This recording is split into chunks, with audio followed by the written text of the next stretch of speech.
Hola, ¿qué tal? Bueno, pues estamos hoy de plácemes en Tiempo de Derechos. Vamos a entrevistar a la diputada federal Margarita Zavala Gómez del Campo. Tenemos mucho agradecimiento por poder estar aquí hablando con ella de temas muy relevantes para la agenda legislativa de los próximos años y, por supuesto, bueno, reconociendo el gran valor que tiene como jurista, como mexicana, como legisladora, porque ha vuelto pues a su lugar natural, que es el Congreso de la Unión, y nos da muchísimo gusto saludarla. Margarita, mil gracias. Muchas gracias, al contrario, gracias a ustedes, a Tiempos de Derecho, que caray, son tiempos para fortalecer los derechos. Claro, y por ahí te quería yo empezar a preguntar, fíjate, te adivinaste. El Estado constitucional y democrático de derecho pues es la gran agenda pendiente del país y da la impresión que los tiempos no son muy propicios para los derechos, por ponerlo bonito. Son, digamos, son propicios para la defensa de ellos y para el fortalecimiento de ellos en la medida que desde el gobierno, desde la autoridad, no se está buscando un Estado constitucional y democrático de derecho. Lo que hay, pues, es un Estado, pero ni democrático ni constitucional, o por lo menos en riesgos claros, todos los días en amenaza constante el Estado democrático y constitucional de derecho. No solo porque la división de poderes ha habido una clara intención de diluirla, para colmo ha contado con los propios poderes en renuncia a sus propias funciones y a su propia dignidad. Y perdón por lo brusco que sea eso, pero es lo que estoy viendo y es lo que está pasando. Un poder judicial que incluso lo vi actuar de otra manera frente a otro poder ejecutivo, pues en este ha realmente cedido una y otra vez su función jurisdiccional y su independencia como poder. Y un poder legislativo que lucha, que ve un triunfo en no tener una mayoría calificada del partido de gobierno, ¿no? Y te está dando la idea del riesgo de la constitucionalidad de ese Estado de Derecho. Y por otro lado, la falta de un Estado democrático de derecho en términos pues también de respeto a los derechos humanos, que basta ver unos de los temas de política social y de gobierno y seguridad como para darnos cuenta pues que nos falta mucho para hablar de un Estado democrático de derecho. ¿Qué pasó? ¿Que la transición se quedó sin aire? ¿Se quedó sin fuelle? ¿A qué lo atribuyes? Es decir, me parece que la transición fue terminando y lo que no hubo fue lo que sigue. La transición, que fueron prácticamente 35 años, en términos históricos, pues no es de un día para otro, pero se fue terminando, y a la hora de consolidar la democracia, pues sí, ahí es donde empezó a fallar. Y ahorita estamos justamente en el riesgo de no consolidarla. Eso es mi preocupación. ¿Qué es lo que faltó? Pues bueno, algunos creímos que con la llegada de la democracia o de la contada de votos iba a llegar la legalidad y no llegó, iba a llegar la honestidad y pues no llegó. Tendría que haber sido algo mucho más trabajado, tanto como la democracia electoral. Y esto que mencionabas de la perspectiva de derechos, ¿no? Es decir, cómo volvemos a prácticas patrimonialistas, asistencialistas, y nos olvidamos que hay una serie de derechos fundamentales pues que obviamente se conquistaron y nadie los regaló, ¿no? Bueno, de entrada eso, yo creo que hay un artículo primero constitucional que es extraordinario y que debería ser guía de todo el actuar, pues tanto de la autoridad como de los ciudadanos. Pero es cierto, falta una perspectiva de derechos creo yo, que quizás por donde estoy, desde la política pública y de las decisiones de gobierno en sentido amplio, incluso de las decisiones legislativas, que tiene que ver con perspectiva de derechos. Entonces tienes una política social que solo está basada en transferencia directa incondicional de dinero. Y entonces todo está tergiversado porque no se está viendo desde una perspectiva de derecho. Y la tentación no solo es clara, sino se cumple, pues, que es una perspectiva electoral de votos, de maquinaria, de movilización propia de regímenes más bien populistas, donde el derecho a veces hasta estorba. ¿Y en última instancia termina siendo ineficiente, crees tú?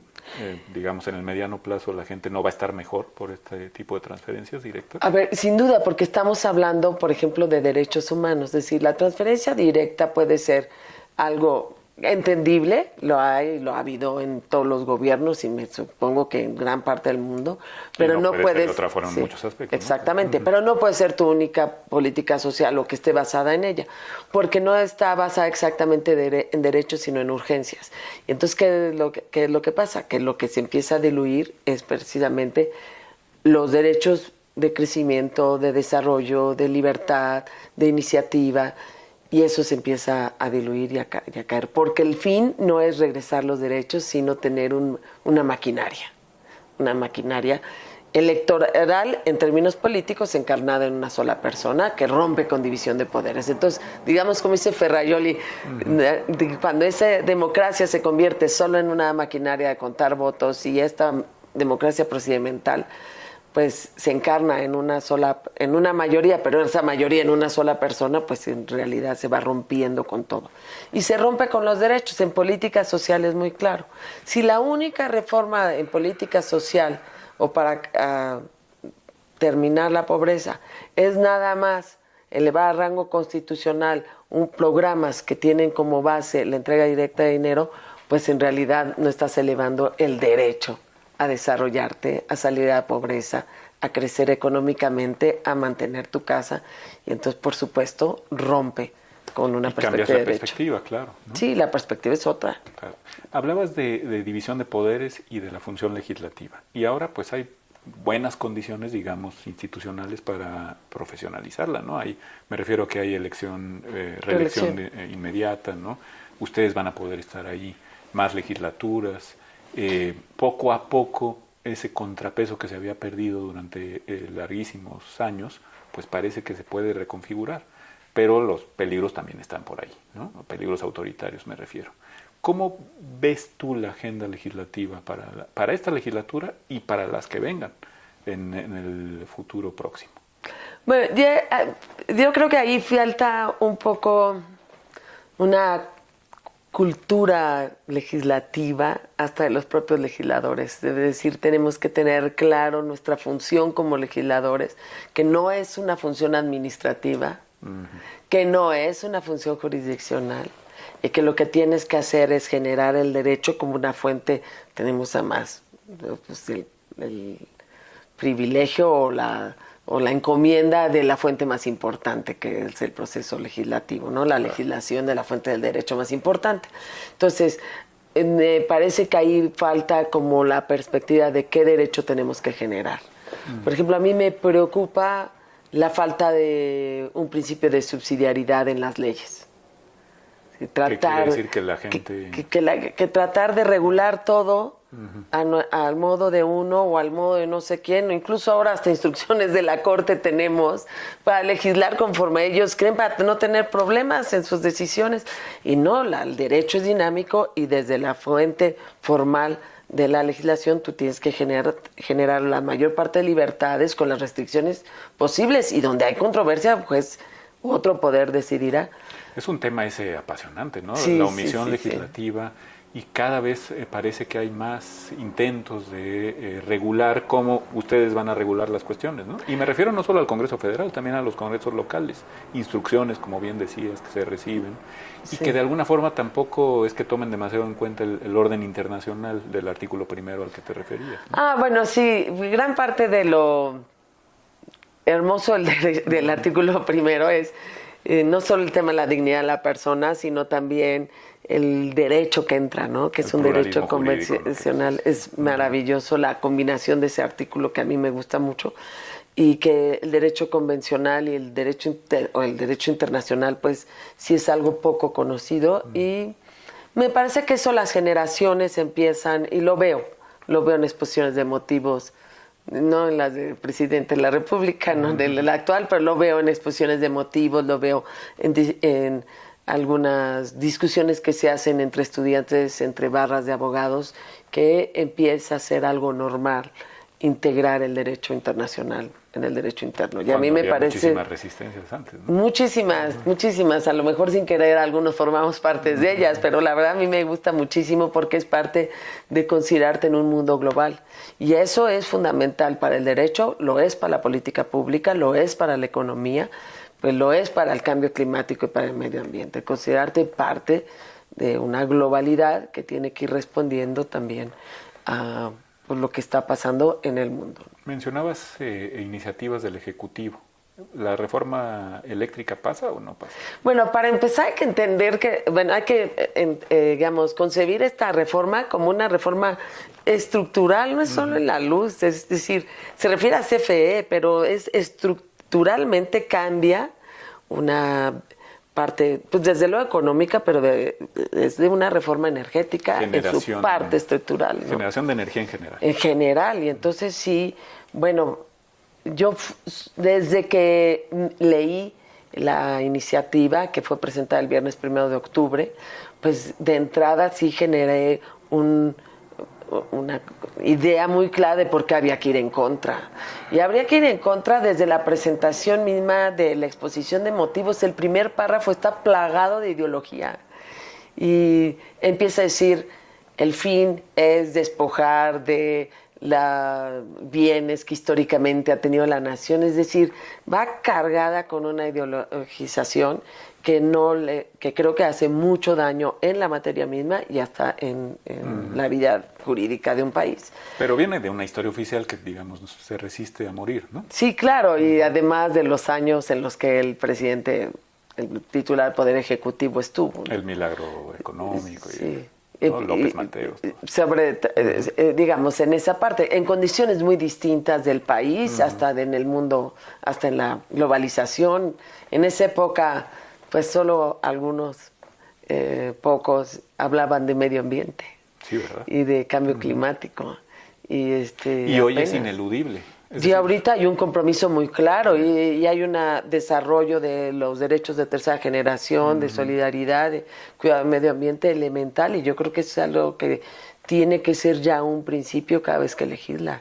Yo sí me he comprometido a decir nada de lo que yo intervenga puede dañar el cambio climático o el medio ambiente, o tienes que revisar cómo lo compensas, porque hay su creatividad para el respecto.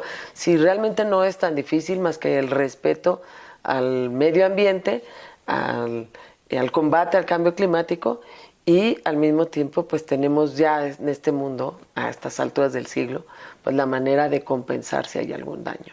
Pero incluso puede haber responsabilidad internacional, si no, ¿no? Bueno, esta iniciativa, por ejemplo, está ideologizada, es expropiatoria y por lo mismo rompe con principios elementales de derecho, entre ellos muy claros de seguridad jurídica, que rompe, porque el derecho se vincula con todo, rompe con una seguridad que requiere cualquier inversionista.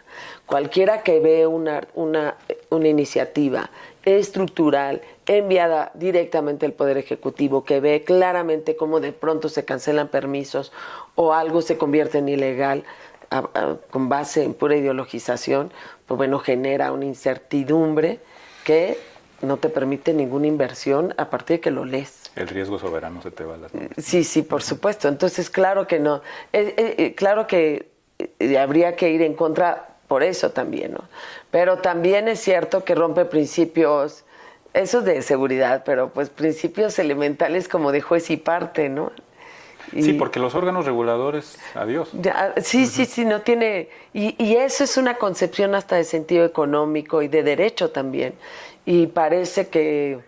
Pues me parece una ley hasta privativa del director de CFE, que hubiera dicho, por esto no puedo avanzar, ¿no? Y fue palomeando todo lo que necesitaba. A mí me parece realmente peligrosa. Términos... Entonces es ideologizante, es expropiatoria, rompe con principios claros de derecho y rompe con principios económicos muy elementales. ¿Y qué genera? Pues uno puede ir, bueno, esa es una discusión teórica. No, el problema es que va a venir en el recibo de la luz. El problema es que vendrá en el gas. El problema es que se convierte en un gran problema. El problema es que cuando marca así a las empresas, también se la marca la estética y se la marca el taller mecánico. Y bueno, todo los hospitales, todo aquel que tenía un panel solar, que pues ahora está en riesgo de ilegalidad. Entonces viene a generar un aumento en la vida diaria que de verdad no tendría precedentes el hecho de que una reforma ocasionara ese daño económico. ¿Se requiere una reforma energética, una nueva reforma? No, yo creo ahorita que se requiere. No, me parece que hay muchas cosas que se requiere revisar, incluso, pero para liberarlas más, es para decir, para darle más libertades y por ahí habría que trabajarlo. Y eso era un asunto más de leyes secundarias que constitucional. Aunque se ha dicho que nuestros socios del Tratado de Libre Comercio han aprovechado, sobre todo Canadá, muy bien los recursos energéticos de México y que ahora nos toca a nosotros, o más o menos eso es lo que los voceros oficialistas No, ese es un señalan. populismo y una demagogia enorme. La verdad es que es cierto que las empresas, como es natural, el mundo como vivimos, pues es que hay asociación con otro tipo de empresas, y no con otro tipo, con esas mismas empresas en socios comerciales. Pues ¿para qué es un tratado de libre comercio si no es que para eso? Pero a mí, yo lo que quiero es que la gente viva bien, que viva dignamente, que no le encarezca la vida. De nada le sirve pues soltar ese tipo de demagogia si le van a encarecer la vida. Entonces, al contrario, creo que ahí es un error y nada más es una propaganda absurda. Pero además, a ver, todos hemos visto ya en estos años la enorme vocación que tiene México para la explotación de energía renovable, sí. El viento, el sol, el agua, es decir, toda esta energía renovable, más allá de energía limpia, sino incluso renovable. Entonces, al contrario, tenemos una vocación. Si queremos ser dueños de nuestros propios recursos, pues lo que tenemos que liberar son las posibles energías renovables, Claro, que la puedas producir. Que no tiene mucho sentido. Y no lo devuelve a ello. Incluso revuelve todo, quita la Comisión Nacional de Hidrocarburos cuando eso es un tema de hidrocarburos, no de eléctrica. Por eso te digo, es realmente una reforma estructural por su sentido ideológico, totalmente ideologizado, y porque transforma una manera de ser y además en deterioro de la gente.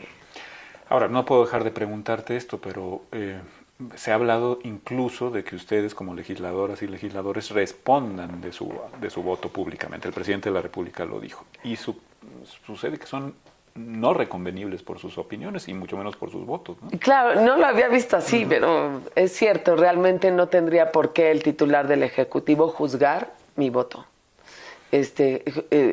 Mi conducta en razón de mi función como legisladora, porque lo que hizo fue una amenaza, es decir, serán ventaneados, serán expuestos en las mañaneras. Por mí que exponga todas mis cuentas, tengo nada que ocultar ni mucho menos, pero es una amenaza. Serán expuestos, es un poco, los voy a vigilar, los voy a revisar, y él tiene la fuerza pública, que en ese sentido ahí sí un diputado no la tiene. Entonces, él tiene la fuerza pública, él tiene la Fiscalía General de la República, que cada vez nos demuestran que está al servicio de él, y entonces es una amenaza. Había habido una reforma estructural precisamente para dotar, si no al Ministerio Público, sí a la Fiscalía de Autonomía. Sí, claro, y era precisamente para que no obedeciera a los caprichos de un ejecutivo. No fue así porque, bueno, pues en ese sentido creo que también hubo de fondo algunas fallas sistémicas, pero también depende mucho, como en todo, ¿no?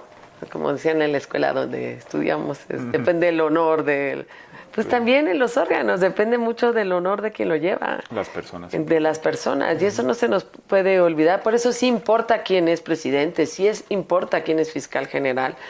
Una legislación puede tratar de conservar una autonomía, pero sí importa quién va a ser el titular y con qué dignidad lo va a llevar y a quién se va a prestar.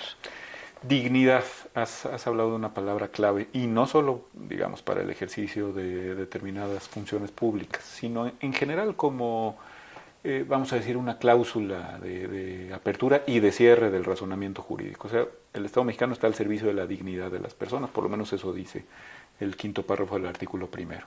Y hay algunas resoluciones pues que han tocado el tema últimamente, ¿no? Tampoco puedo dejar de preguntarte las cuestiones de aborto, de objeción de conciencia. Supongo que la agenda legislativa tendrá algo, o por lo menos algunos grupos parlamentarios buscarán que esa regulación pues vaya más o menos de acuerdo con determinadas resoluciones judiciales del Pues, más alto nivel. Mira, primero que en relación a lo que resolvió la Corte, pues a mí en gran parte lo que me preocupó es la ausencia de argumentos jurídicos y la falta de relación entre unos y otros. Yo creo que por eso todavía no podemos ver el engrose ni realmente ver la resolución completa. Y me preocupa que no se detienen frente a la vida, sino se detienen frente a otras cosas también muy importantes, pero no toman en cuenta, ni siquiera toman en cuenta, ni voltean a ver la dignidad humana de quien no ha nacido y que vive. Entonces no hay un momento en que se detengan en ello. Y me preocupa porque de lo que uno ve en la discusión de esa resolución no se detienen ahí. Sí, como si fuera un concepto redefinible. Sí, entonces al contrario, el artículo primero no es el que usan. Y deberíamos todos partir de ese artículo primero en términos de dignidad de la persona humana, y no lo usan. Y en la segunda resolución me parece que todavía peor, porque no solo habiendo desconocido o desconocen otra vez esta dignidad o no la voltean a ver, y al contrario eliminan la facultad de los congresos locales, que es increíble porque es eliminar. Para empezar, eliminan la facultad de los congresos locales para proteger la vida de quien no ha nacido, lo cual perfectamente por el artículo primero se podría, y expresamente la eliminan.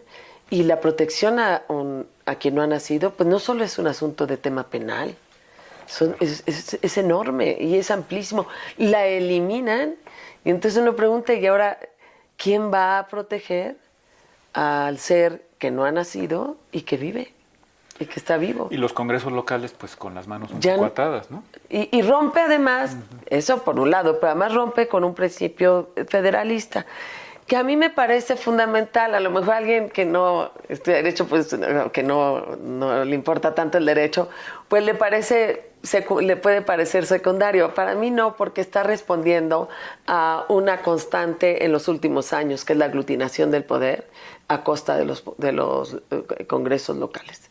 Y eso sí es preocupante, que se está rompiendo el principio de federalismo a tal grado que una corte elimina una facultad, la elimina como si fuera legislador además, una facultad constitucional, y eso lo veo también en la ley de juicio político, lo veo en esta iniciativa de reforma energética, lo veo en el actuar de la Fiscalía, lo veo en cada posicionamiento del Poder Ejecutivo e incluso en la propia Corte, y eso es preocupante y rompe también con ese federalismo, con la libertad configurativa de los congresos locales. Ahora, la Corte envió un mandato, si no concluyente, sí, pues claro. Pero mandato, pues ya dan instrucciones todo el tiempo, sí. A ustedes, en términos de objeción de conciencia, hay que regular la objeción de conciencia, eso dijo la Corte, por lo menos en lo que se refiere al artículo 10 bis. Sí, en una sesión que estuvo además también a la mitad, y pues yo creo que tuvo una orientación política, ideológica o personal muy clara, ¿no? Y lamento que los otros hayan caído tan fácilmente en ello, pero bueno, más allá de eso, primero yo sí creo que vale la pena detenernos si lo que dice la Corte es una instrucción y fue manejada como instrucción, si el legislativo está o no obligado a, y si la Corte puede hacer eso. Uh-huh. Yo a veces digo, si el señor quiere legislar, pues que sea diputado, que busque el voto, que se aguante 3 años, no 15. Y pues bueno, que lo haga, pero no puede el Poder Judicial pues también aventarse esos desplantes legislativos, que no es la primera vez que lo hace. Uh-huh. Ahora, volviendo a esto, para mi preocupación, los legisladores consideran eso como una instrucción, y lo he visto, ¿no? No se detiene a decir lo puede o no puede hacer, pero sí he escuchado muchas voces que están atentos a lo que vaya a legislarse en términos de objeción de conciencia, que a mí me parece un derecho humano fundamental que tiene que ver con la persona en algún tiempo ligado con un derecho clásico que es la libertad religiosa, pero que no es necesario vincularlo con ello, no es un asunto solo religioso, es un asunto de conciencia. Por eso la Constitución habla de libertad de pensamiento, conciencia y la libertad religiosa, la separa un poco porque en tu conciencia no solo está formado, no solo está tu posición religiosa, sino también tu posición de la vida, del sentido humano, que concuerda eventualmente con la parte, bueno, que debe concordar seguramente con la parte religiosa, pero lo protege nuestra Constitución y lo protege la teoría de derechos humanos. Entonces, la objeción de conciencia tiene que verse en esa amplitud y en esa dimensión, y habría que estudiarla mucho más allá que una mera instrucción, pero se refiere esta resolución, para tener el tema muy claro, a un artículo 10 bis de la Ley General de Salud, en donde habla de la objeción de conciencia. Para trabajadores de la salud. Para trabajadores de la salud. Y yo lo mantendría así, para trabajadores de la salud. Creo que yo en este principio de subsidiariedad en el derecho, me parece que la ley tiene que dar las mayores libertades posibles, y ante los casos concretos especiales, pues para eso la equidad, para eso el Poder Judicial. Pero al contrario, da una instrucción de regúlalo, más da los y es malos muy difícil casos. regular la conciencia, ¿no? Pues, es muy difícil, y muy difícil regular los casos, y muy difícil lo que está pensando el legislador. Nadie pensó en una pandemia como esta, a estos niveles, durante tantos años, durante tantos meses. Entonces, eso, pues yo creo que también eso es difícil para el legislador, y tiene que ser una norma general para que el derecho viva y fluya, pues tiene que aplicarse pues a circunstancias y a casos que no tienen por qué estar exactamente regulados. Entonces estamos en ello. La verdad, yo sí estoy entrándole al tema. Ahí tenemos una iniciativa que un diputado que se reelige, Héctor Jaime Barba, lo está proponiendo. Me han escrito incluso universitarios que quieren pues ayudar ayudar a la legislación. Yo creo que hay que darles el tiempo, no muy largo, pero también este tipo de situaciones permiten también aprender más del derecho de objeción de conciencia, y creo que valdría la pena aprovechar este momento para que se conozca mucho más nuestros derechos humanos, los conflictos de bienes en los que nosotros muchas veces nos enfrentamos, qué hacemos con este bien, con este derecho de conciencia que es individual, hasta dónde llega, si se puede o no regular y hasta dónde se puede regular, y por supuesto respetar la objeción de conciencia como un derecho elemental, sobre todo si queremos vivir en un Estado democrático de derecho. Y escuchar a la comunidad médica, ¿no? Porque es también bien importante. Uno no tiene mucha conciencia de a qué se refiere la posibilidad de un médico, una médica objetora de conciencia, ¿no? Sí, y una enfermera, un enfermero, de hasta dónde se vale obligar a alguien a hacer algo contra su conciencia. Entonces, bueno, siempre y cuando, y entonces poner esto no pase, o esto se cuide, o la institución puede ayudar en esto, o revisar qué órgano médico también puede ayudar en estos casos en que la objeción de conciencia no solo sea respetada, sino además bienvenida, pero que no implique pues una serie de perjuicios contra otra persona o contra el derecho a otra persona. Yo creo que se puede regular, sí, siempre y cuando no queramos ser casuísticos. Y hay que escuchar a los médicos, sí, a las enfermeras, y a todos, más de lo que debemos en cualquier ley. Creo que en esta especialmente es muy importante, porque tiene que ver con la conciencia de una persona en un momento dado. Tú te has dedicado, Margarita, y ya con esto concluyo, y agradeciéndote mucho que nos hayas recibido en tu casa, pero tú te has dedicado a formar generaciones de universitarios durante décadas, ya, sí, ¿no? como Sí. 25 años. ¿Qué mensaje tienen que recibir en términos de un tiempo que tiene que hacerse propicio para los derechos estas nuevas generaciones? Es decir, ¿qué tendríamos que estarles enseñando en sede de formación? Mira, ¿Jurídica o no? Sí. Perdón, no solo por mi formación, sino por mi vida y por el momento en que yo estoy viviendo en una Cámara de Diputados, pues sí les diría a estas nuevas generaciones, son hijos de quienes lucharon y formaron y lograron una transición democrática. Eso. Y eso no es menor. Da la impresión que estamos como generaciones un poco separadas. Avergonzados. Sí. Primero, también, no, a mí no me da vergüenza. Digamos, yo trabajé por la transición democrática y vi a mis abuelos o leí de mis abuelos que trabajaban por libertades elementales como la libertad religiosa, que es algo que ahora pues nunca hay que quitar el dedo del renglón en las libertades, pero a lo mejor es algo que se discute menos gracias a esas luchas. Y son ellos... Si se nos compara con el México de hace 100 años, pues evidentemente la situación es mucho mejor después de la transición, ¿no? Mucho mejor, y la transición permite defender la democracia y defenderla con fuerza. Y son hijos de ese esfuerzo, son hijos e hijas de esfuerzo, de un esfuerzo colectivo. Y más, utilizaría la palabra comunitario, más que colectivo, ¿no? Sino un esfuerzo comunitario que implicó sentar a la mesa a visiones muy distintas y que eso está logrando. Y que eso es bien importante, que salgan a la defensa de ellos para que sean ellos los que consoliden la democracia y el respeto a los derechos humanos. Y también están viviendo un cambio de tiempos, como dicen, de signos de los tiempos. Pues sí, estamos viviendo un cambio de época que en la que su actuar pues es fundamental. Y en esta tendencia que tenemos en que todo tiene que verse a través de un celular que le dicen inteligente, ojalá el inteligente sea el usuario, no el celular, pero en esa tendencia a la parte individual, pues volvemos a presentar este concepto de bien común, que no es la suma de bienes individuales, sino el bien que todos compartimos y que solo podemos alcanzar entre todos. Esa dimensión social del bien común habría que recalcarla hoy en día, que nos acercó a los nuestros, especialmente en una pandemia como esta, pero que si nos acercó a los nuestros es para ver en los otros también nuestra realización. Pues qué maravilla, mil gracias, Margarita. Ha Gracias. sido un placer escucharte. Muchas gracias.